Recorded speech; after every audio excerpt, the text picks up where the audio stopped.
Hello everyone, कैसे हैं आप लोग। आई एम अभिषेक सक्सेना और आज के लेक्चर में हम स्टार्ट करने वाले हैं बच्चों नेक्स्ट चैप्टर, क्योंकि हमारा पहला चैप्टर खत्म हो गया, दैट इज मैटर हमने कंप्लीट कर लिया है बच्चों, जल्दी से है ना, फिनिश हो गया। अब हम पढ़ेंगे अबाउट द, फिर से मैटर के ऊपर ही है, केमिस्ट्री है तो बच्चों मैटर तो पढ़ना ही पड़ेगा। Is matter around us pure, तो बच्चों हम पढ़ने वाले हैं कि जो भी मैटर हमारे आसपास है, क्या होता है मैटर, कमेंट में मुझे बताएंगे जल्दी से, क्योंकि हम उसके बारे में पढ़ चुके हैं। तो जो भी मैटर हमारे आसपास है, सराउंडिंग में है, क्या वो प्योर है, क्या वो प्योर है या नहीं है। तो चलिए जल्दी से देखते हैं कि वो प्योर है या नहीं है।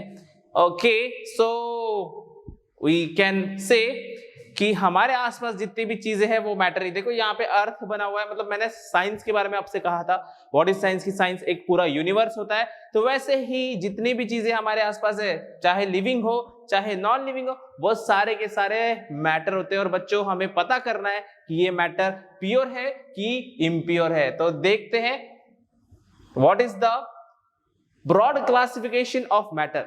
अगर हम बात करें कि जो भी मैटर है इस यूनिवर्स में, हमारे आसपास जितने भी मैटर है, उन मैटर को हम दो पार्ट में डिवाइड कर सकते हैं। जैसे कि हम यहां पर देख ही सकते हैं कि पहला जो मैटर है that is the pure substance. First matter को हम कहते हैं pure substance, that is the pure substance.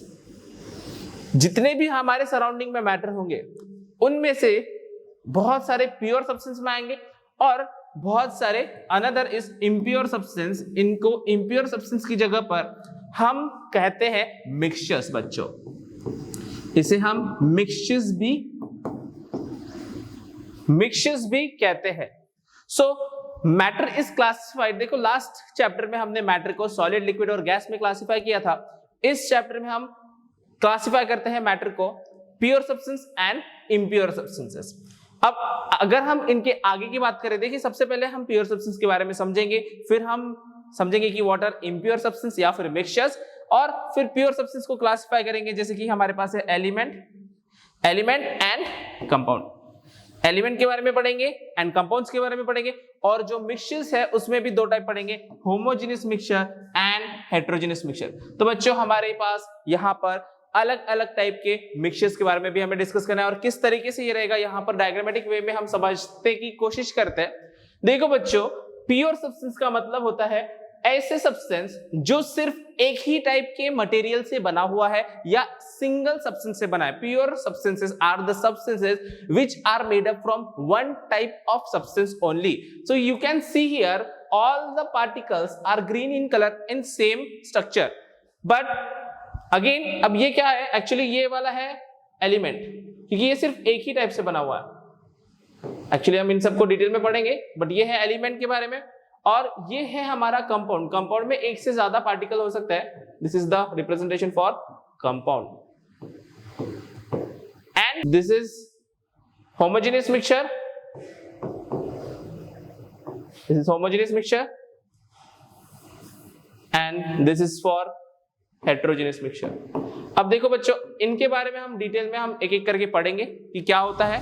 Okay, तो फिर हम इसके बाद आगे के पॉइंट्स डिस्कस करते हैं कि what is the substance and what is the mixtures. तो प्योर सब्सटेंस के बारे में सबसे पहले हम जानने की कोशिश करेंगे। जैसे कि मैंने आपसे कहा बच्चों, सिंपल वर्ड्स में समझना सबसे ज्यादा जरूरी है। व्हाट इज प्योर सब्सटेंस, वो पहले मैं आपको सिंपल वर्ड्स में बता देता हूं कि pure substance are the substances which are made up from only one substance. मतलब क्या होता है, मेड अप फ्रॉम ऐसे सब्सटेंस जो सिर्फ एक ही टाइप के सब्सटेंस से बना है। जैसे कि ये पेन सिर्फ प्लास्टिक से ही बना होगा, तो अगर हम तो इसे हम प्योर सब्सटेंस कहेंगे। पानी, जो पानी हम पीते हैं, क्या वो प्योर है? क्वेश्चन आता है हमारे दिमाग में, जो पानी हम पीते हैं क्या वो प्योर है? जो हम हमारे घरों में दूध मिलता है हमको, तो वो दूध, क्या वो दूध प्योर है कि दूध वाला उसमें पानी मिक्स करके देता है ना? तो ऐसे क्वेश्चन, जो हम खाना खा रहे हैं क्या वो प्योर है? तो बच्चों जितनी भी चीजें हमारे आसपास, क्या वो प्योर है या इम्प्योर है? तो आप बोलोगे सर हम तो अच्छा पानी पीते हैं, आरओ का पानी पीते हैं, तो प्योर है। बच्चों आरओ का पानी पीते हैं, लेकिन उस पानी में कुछ ना कुछ सॉल्ट्स होते हैं, कुछ ना कुछ मिनरल्स होते हैं। बिना मिनरल्स का हम पानी नहीं पी सकते, इसलिए वो प्योर सब्सटेंस में नहीं आएगा।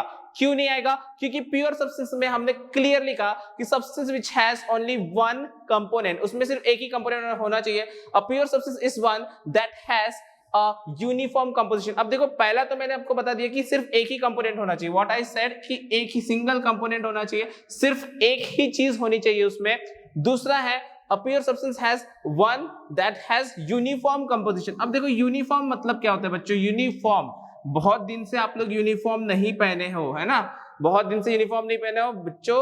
यूनिफॉर्म क्यों होती है स्कूल्स में, ताकि सारे बच्चे सेम दिखे, बेचारे प्यारे प्यारे बच्चे सब सेम टू सेम दिखे। तो होता क्या है, प्योर सब्सटेंस की अगर हम बात करेंगे, अगर प्योर सब्सटेंस को हमें ड्रॉ करना हो तो इसमें हमें सारे पार्टिकल सेम रहेंगे, मतलब यहां पर जो पार्टिकल है वो भी यहां पर रहेगा, यहां पर रहेगा, सारे पार्टिकल्स यूनिफॉर्म। यूनिफॉर्म का मतलब बच्चे समझे कि यूनिफॉर्म का मतलब हुआ सेम। यूनिफॉर्म का मतलब क्या हुआ, सेम।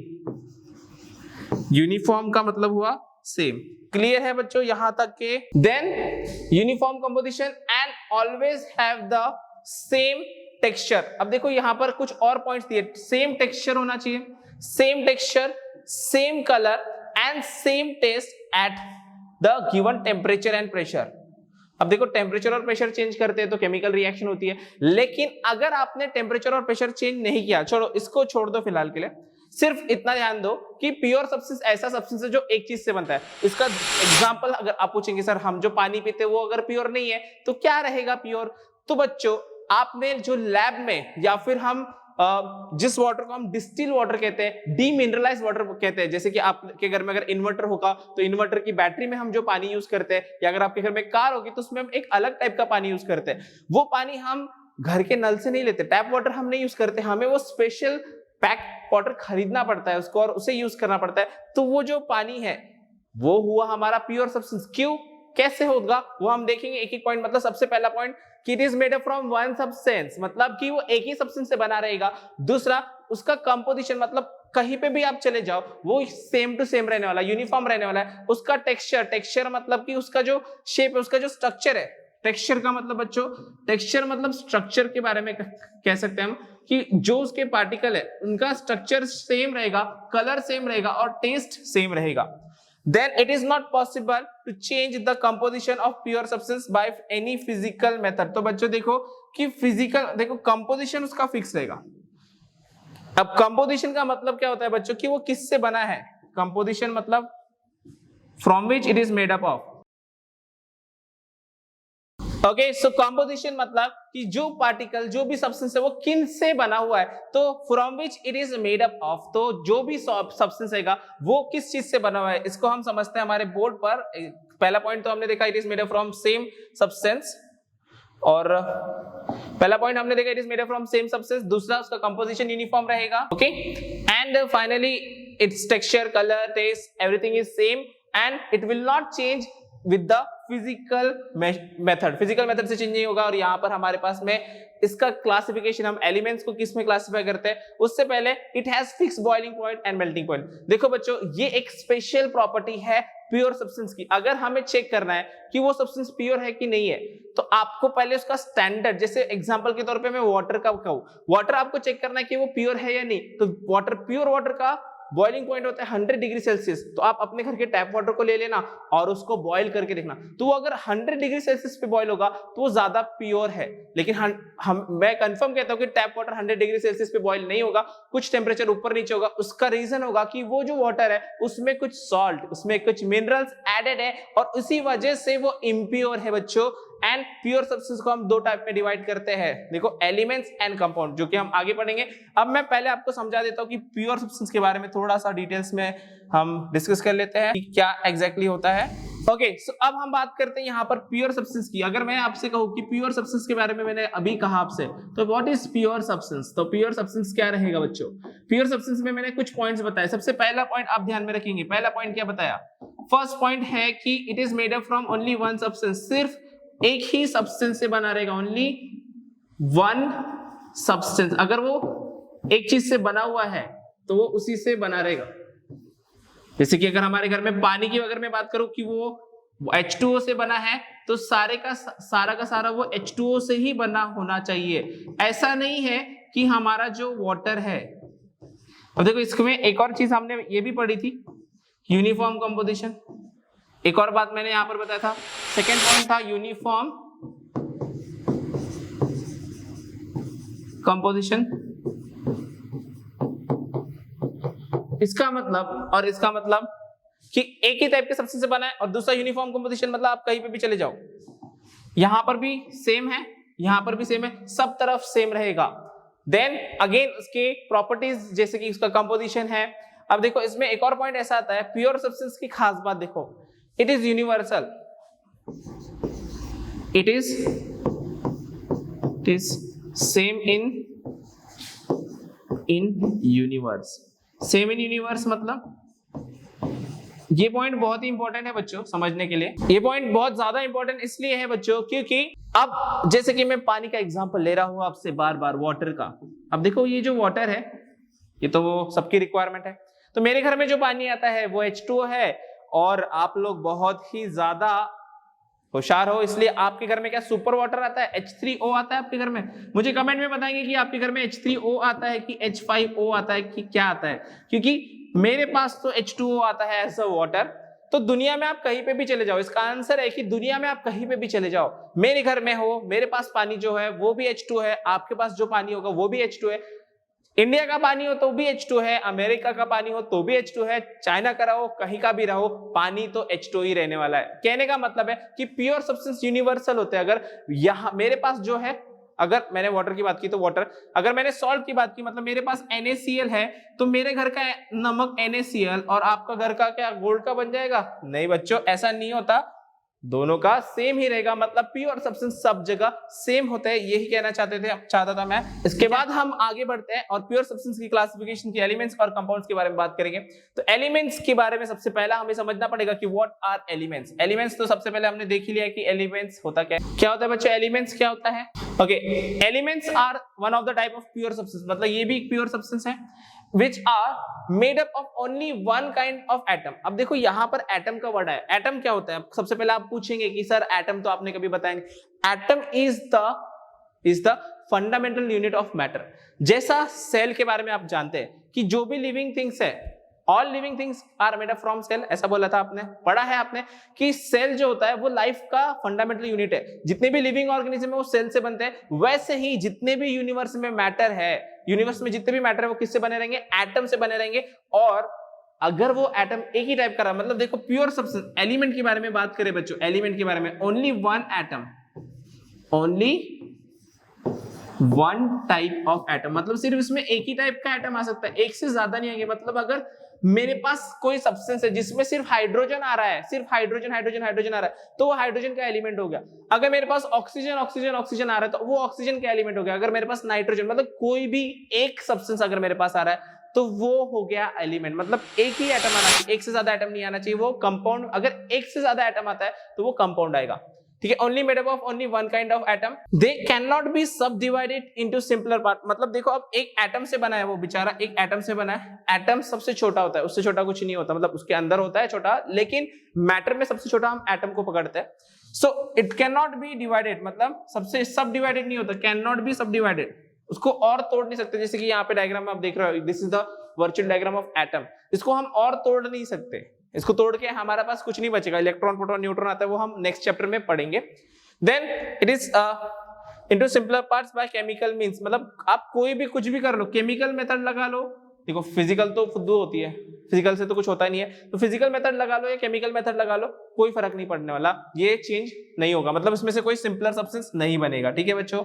देन अगेन अगर हम इसके आगे बात करें एलिमेंट्स के बारे में, इसके आगे हम बात करें एलिमेंट्स के बारे में, तो इंडिविजुअली और combination of elements form the world. It is very very simple और इंपॉर्टेंट कि हमारा जो वर्ल्ड बना है, मैंने कहा था हमारा वर्ल्ड साइंस पढ़ना है तो साइंस हमें पढ़ना है, और पूरा वर्ल्ड हमारा बना है मैटर से। और बच्चों मैटर बना होता है एटम से, मतलब देखो क्या कहा है, सिंपल देखो क्या कहा है कि इंडिविजुअली, इंडिविजुअल मतलब अकेला एलिमेंट, मतलब या तो अकेला एलिमेंट रहेगा, एंड इन कॉम्बिनेशन। अब ये कॉम्बिनेशन जो वर्ड यूज किया है, कॉम्बिनेशन मतलब होता है कंपाउंड्स, कि अगर कॉम्बिनेशन मतलब होता है कंपाउंड्स, तो कंपाउंड्स को यूज करके, कंपाउंड्स को अगर हम कहते हैं तो एलिमेंट्स और कंपाउंड्स मिलके हमारा पूरा दुनिया को बनाता है। मतलब हम लिविंग थिंग्स भी है, हमारे अंदर भी बहुत सारे केमिकल्स है, चाहे लिविंग हो चाहे नॉन लिविंग हो, सबके अंदर एलिमेंट्स और कंपाउंड्स बनने वाले हैं बच्चों। देयर आर 118 नोन एलिमेंट्स, मतलब अभी तो एक्चुअली 118 से ज्यादा है, लेकिन फिलहाल हम कहेंगे कि 118 एलिमेंट्स हमें पता है, जो कि एक सीक्वेंस में लगाए गए हैं जिसे हम कहते हैं पीरियोडिक टेबल। एक सीक्वेंस में लगाए गए जिससे हम कहते हैं पीरियोडिक टेबल। पीरियोडिक टेबल में सिस्टमैटिक तरीके से लगाए और इसी तरीके से हमारा जो पूरा वर्ल्ड है इन एलिमेंट्स और कंपाउंड से मिलके बना हुआ है। ठीक है बच्चों, अब अगर हम बात करें कि इन एलिमेंट्स का क्लासिफिकेशन कैसे किया जाए, मतलब देखो एलिमेंट समझ में आ गया कि वो एक टाइप के एटम से बनेगा। अगर हम एलिमेंट्स की क्लासिफिकेशन की बात करें तो it is classified into solid, liquid and gas. जितने भी 118 एलिमेंट्स है उन्हें हम क्लासिफाई करते हैं on the basis of physical state. देखो ये हम लास्ट चैप्टर में पढ़ चुके हैं, नहीं देखा है तो आप याद से उन वीडियोस को देखकर कंप्लीट करेंगे। मैटर वाले चैप्टर में हमने सॉलिड, लिक्विड, गैस देखा। तो इस तरीके से जो भी है कि वो सब्सटेंस या तो गैस हो सकता है या फिर लिक्विड हो सकता है या सॉलिड, और इनकी प्रॉपर्टीज हमने डिटेल में फर्स्ट चैप्टर में पढ़ी है। वो वीडियोस आप कंफर्मली देख लेना, इसलिए मैं उसमें ज्यादा नहीं बताऊंगा। लेकिन कहने का मतलब है, देखो यहाँ पे हम कह सकते हैं कि 2 elements of the all elements, मतलब हमारे पास जितने भी एलिमेंट है 118 एलिमेंट बोले, उन 118 एलिमेंट में से 118 एलिमेंट्स में से 2 एलिमेंट है जो लिक्विड रहते हैं। 2 एलिमेंट कौन से बच्चों? ये है मर्क्यूरी। अब देख सकते हो मर्क्यूरी थर्मामीटर, आजकल तो हम डिजिटल थर्मामीटर यूज करते हैं, लेकिन मर्क्यूरी थर्मामीटर, मर्क्यूरी इस तरीके का सिल्वर जैसा दिखता है और वो लिक्विड होता है। और दूसरा जो है वो ब्रोमीन, ब्रोमीन भी लिक्विड है। अब ये एक रिएक्शन है ब्रोमीन विद एल्यूमिनियम, लेकिन ब्रोमीन जो है यहाँ पे जो रेडिश ब्राउन कलर का है, ये जो गैस निकल रही है वो ब्रोमीन नहीं है बच्चों। ये जो यहाँ पे जो लिक्विड रखा हुआ है पहले से, वो रेडिश ब्राउन कलर का लिक्विड जो है वो ब्रोमीन है, और ये दोनों सब्सटेंस क्या है? लिक्विड है, एलिमेंट जो कि elements. Then 11 elements exist as the gas. 11 element, मतलब यहाँ पर जितने ये सब एलिमेंट्स जो है, ये 11 एलिमेंट्स गैस फॉर्म में प्रेजेंट होता है। दैट इज द एलिमेंट्स के बारे में सिर्फ हम देख रहे हैं कि कौन सा एलिमेंट कैसा प्रेजेंट होता है, एंड बाकी के जो एलिमेंट्स है वो सॉलिड फॉर्म में प्रेजेंट रहेंगे। से हमने देख लिया अभी, जैसे कि जितने भी 118 एलिमेंट्स है उनमें से 2 एलिमेंट लिक्विड है, 11 एलिमेंट गैसियस है और बाकी के रिमेनिंग जो है वो सॉलिड है। तो इसका मतलब है कि सॉलिड का पकड़ा भारी है, सॉलिड सबसे ज्यादा रहते हैं। तो जितने भी चीजें हमारे आसपास दिखती है मैक्सिमम हमको सॉलिड ही दिखती है, गैस एयर तो हमको दिखता नहीं है। चलो आगे बढ़ते हैं कि नंबर ऑफ एटम्स। इस पे क्वेश्चन बनता है बच्चों बहुत सारे एग्जाम्स एंड अदर थिंग्स में कि number of atoms present in the element, element में कितने एटम प्रेजेंट रहते हैं। अब देखो मैंने आपसे क्या कहा, एलिमेंट में एक ही टाइप का एटम प्रेजेंट रहता है, एक ही टाइप का।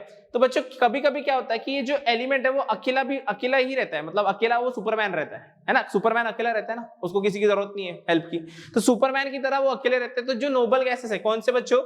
Noble gases. जो नोबल गैसेस है या नोबल एलिमेंट्स भी बोल सकते हो, ये अकेले ही प्रेजेंट रहते हैं। तो noble gases like helium, helium का एग्जांपल, अब आपको नाम पता नहीं होंगे, आप याद कर लेंगे धीरे धीरे। फर्स्ट 20 एलिमेंट्स आज मैं आपको पहला, मतलब इस चैप्टर से पहला होमवर्क दे देता हूं। फर्स्ट 20 एलिमेंट्स के नाम, सिंबल, उनका एटॉमिक नंबर, मास नंबर याद कर लेना। देखते आगे मैं आपको इसको यूज बताऊंगा। तो नोबल गैस, इसमें देखो नंबर ऑफ एटम पूछा, तो दिस इज ओनली 1 एटम, इसको हम मोनो एटॉमिक कहते हैं बच्चों। इसे हम मोनो एटॉमिक, मतलब मोनो मतलब सिंगल, अकेला, बेचारा अकेला है वो, तो मोनो एटॉमिक हो गया। सेकेंडली अगर इससे ज्यादा कुछ सब्सटेंस अकेले नहीं प्रेजेंट होते, उनको डर लगता है, वो दो मिलके प्रेजेंट रहते हैं। जैसे मोर देन 1 मतलब डायटोमिक, एक से ज्यादा हुआ तो डायटोमिक, मतलब 2 हो गए, अगर 2 रहे तो उसे हम डायटोमिक कहेंगे। और डायटोमिक का एग्जांपल आप जानते हो, that is the H2 gas. हमारे करीब का, सबसे करीब का O2 गैस, ऑक्सीजन भी डायटोमिक है बच्चों, अकेला नहीं रहता, वो O2 फॉर्म में प्रेजेंट रहता है। तो यहाँ पे जो हमने डायग्राम बनाया, ये हाइड्रोजन एटम का मैंने बनाने की कोशिश की है। यहाँ पे हाइड्रोजन है, ये हाइड्रोजन एटम है, और ये क्या है बच्चों? O2 है ये हमारा, तो O2, ठीक है, O2 समझ में आ रहा है बच्चों कि यहाँ तक की बात क्लियर है? मतलब नंबर ऑफ एटम्स पूछा जाएगा। अब देखो कभी कभी 2 से ज्यादा भी एटम प्रेजेंट होते हैं, जैसे कि S8, तो आपको पूछा जाएगा कि इसमें कितने एटम प्रेजेंट है। तो अब देखो एटम, अगर नंबर ऑफ एटम पूछा तो आप नंबर ऑफ एटम कितने बोलोगे? 8। एटम पूछोगे, टाइप ऑफ एटम, तो इसमें तो सिर्फ सल्फर ही प्रेजेंट है, तो ओनली 1, क्योंकि सिर्फ इसमें सल्फर प्रेजेंट है, सल्फर छोड़ के और कोई नहीं प्रेजेंट है, इसलिए एक टाइप का एटम प्रेजेंट है, तो only 1 type of atom and number of atoms are 8। Noble gas में सिर्फ नंबर ऑफ एटम भी 1 रहेगा, टाइप ऑफ एटम भी 1 रहेगा। डायटोमिक गैसेस में क्या रहेगा? Number of atom 2, type of atom 1। ठीक है बच्चों, चलते हैं हम लोग अगेन द फाइनल क्लासिफिकेशन, जो कि हमारे बहुत ज्यादा काम का है। अब इस चैप्टर में हम इसके बारे में इस चैप्टर में हम इसके बारे में ज्यादा नहीं पढ़ने वाले। That is the classification of element on the basis of their property, मतलब एलिमेंट्स की प्रॉपर्टी के बेसिस पे हमने एलिमेंट्स को 3 पार्ट में क्लासिफाई किया। That is non metals, metals and metalloids. तो 3 पार्ट है हमारे, non metals, metals and metalloids, जिसको हम आने वाले चैप्टर्स में मेटल्स एंड नॉन मेटल्स, हमारा 10th का चैप्टर है, उसमें हम डिस्कस करेंगे मेटल्स एंड नॉन मेटल्स। ठीक है बच्चों, then we will talk about compounds and will start with the compound. Okay बच्चों, तो नेक्स्ट जो टॉपिक है हमारा कंपाउंड्स का, will start in the next lecture. आज के लेक्चर में हमने क्या क्या डिस्कस किया? Revision of matter, what is matter, you have to understand it is the पूरा यूनिवर्स उससे बना है, और मैटर का क्लासिफिकेशन एलिमेंट्स और कंपाउंड्स में, और pure substance and impure substance में। और प्योर सब्सटेंस का 2 पार्ट है, एलिमेंट्स और कंपाउंड। फिर हमने एलिमेंट्स के बारे में डिस्कस किया कि एलिमेंट्स क्या होते हैं। एलिमेंट्स का क्लासिफिकेशन हम सॉलिड, लिक्विड, गैस में भी कर सकते हैं, और मेटल, नॉन मेटल और मेटलॉइड, इन सब की प्रॉपर्टीज आपको ध्यान में रखना है, सभी चीजें प्रॉपर्ली नोट डाउन करना है। ठीक है बच्चों? ओके बच्चों, तो आज के लेक्चर आपको होपफुली समझ में आया होगा। जो भी पॉइंट्स है आप नोट डाउन करेंगे, अगर कोई भी डिफिकल्टी हो तो आप मुझे कांटेक्ट करेंगे बच्चों, या फिर कमेंट में बताएंगे कि सर ये पॉइंट नहीं समझा है, तो मैं प्रेजेंट हूं आपके लिए, कोई भी हेल्प करने के लिए। ओके, तो फिर इसी तरीके के नेक्स्ट लेक्चर के लिए प्रिपेयर रहिए, और मिलते हैं हम लोग नेक्स्ट वीडियो में।